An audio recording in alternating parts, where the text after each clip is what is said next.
Shalom, Assalamualaikum warahmatullahi wabarakatuh. Om Swastiastu, Nama Budaya, Salam Kebajikan.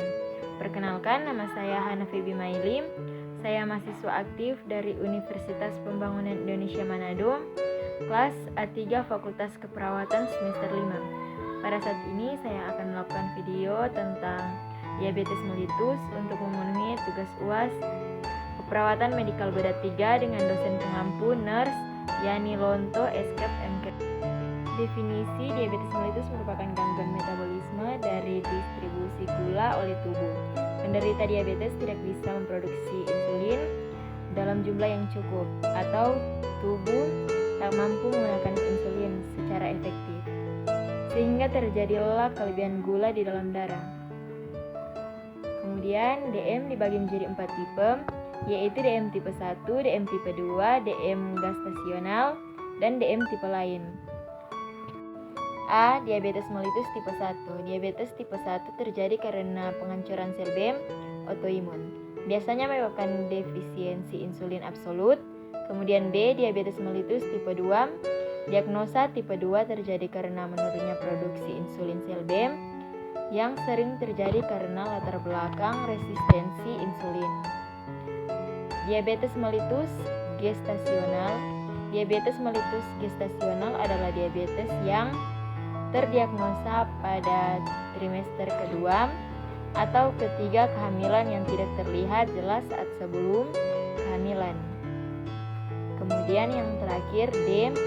Diabetes mellitus tipe lain.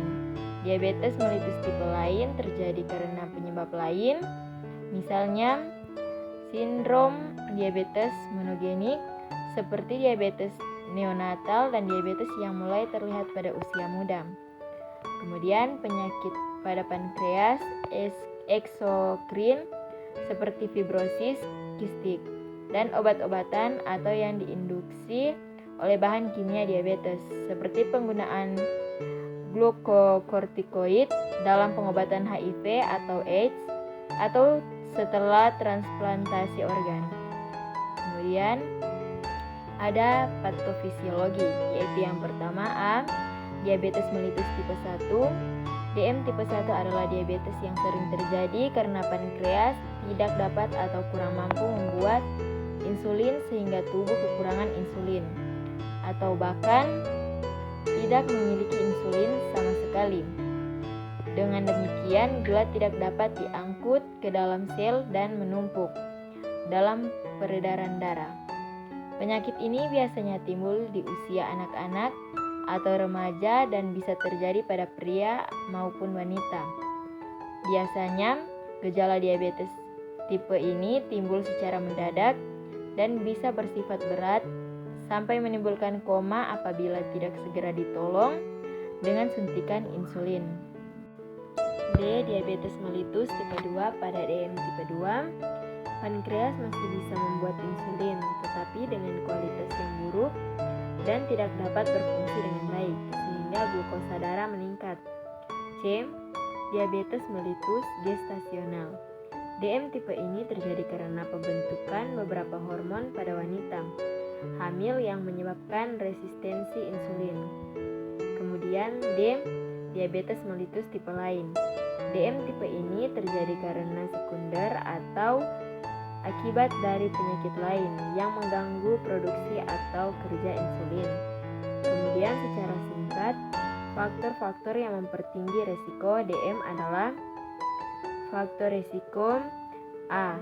Faktor kelainan genetika diabetes dapat menurun menurut silsilah keluarga yang mengidap diabetes karena kelainan gen yang mengakibatkan tubuhnya tidak dapat menghasilkan insulin dengan baik. B. Faktor usia. Umumnya manusia mengalami perubahan fisiologis yang secara drastis, kemudian menurun dengan cepat setelah usia 40 tahun. C. Gaya hidup stres. Stres kronis cenderung membuat seseorang mencari makanan yang manis dan berlemak tinggi untuk meningkatkan kadar serotonin otak. D.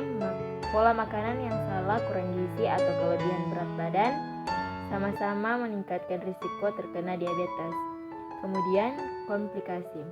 Manajemen diri sangat diperlukan untuk meminimalkan terjadinya komplikasi.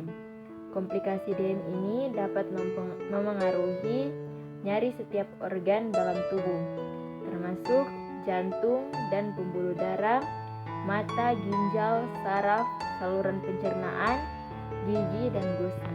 Bergabung di Universitas Pembangunan Indonesia Manado yang terletak di Kelurahan Bahu, Lingkungan 3 Manado, sangat strategis di pusat kota Manado. Universitas Pembangunan Indonesia Manado berdiri megah dengan ruangan 7 lantai, terdiri dari ruangan kelas, ruangan kantor, perpustakaan, laboratorium komputer, laboratorium keperawatan, pengadilan semu, dan laboratorium bahasa, kantin, serta rooftop di lantai atas. Memiliki 6 fakultas, yaitu Fakultas Pertanian, Fakultas Hukum, Fakultas Teknik Elektro, Fakultas Fisip Ilmu Politik, Fakultas Sastra Inggris, dan Fakultas Keperawatan.